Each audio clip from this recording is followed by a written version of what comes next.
Bonsoir, la question fait débat depuis longtemps sans qu'aucune réponse formelle puisse être apportée.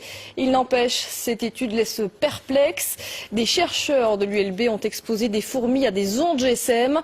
Très vite, les animaux sont non seulement désorientés, mais ils perdent de 50% de leur capacité, un résultat qui donne à réfléchir. Jimmy Méo et Kinerkan. L'expérience peut être réalisée très rapidement.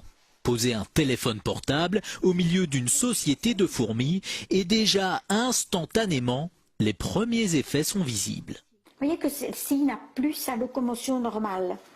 C'est plus faire aller ses pattes, c'est parce qu'elle a été trop longtemps près des ondes. Ça, c'est une ataxie musculaire. Le premier système touché est le système nerveux. Mais le système nerveux, il dirige tout. Il dirige la locomotion, il dirige la perception des signaux émis par les autres, il dirige le comportement, etc. Donc tout est affecté.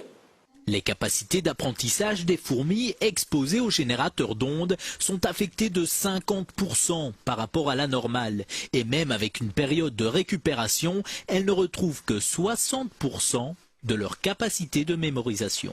J'ai éteint le générateur, elles ont récupéré un peu et ont pu apprendre, mais n'ont plus jamais réatteint leur niveau initial. Il en est de même pour 7 fourmis exposées aux ondes du GSM. Si on arrête tôt l'expérience, elle va récupérer.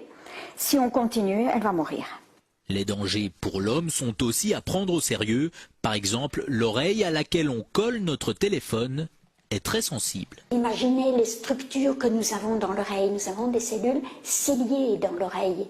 Déjà dans l'oreille moyenne, la trompe d'Eustache, mais après, pour l'équilibre, pour le son, ce sont des cellules terriblement fragiles. Les conseils, éloignez votre appareil, pas d'utilisation pendant trop longtemps.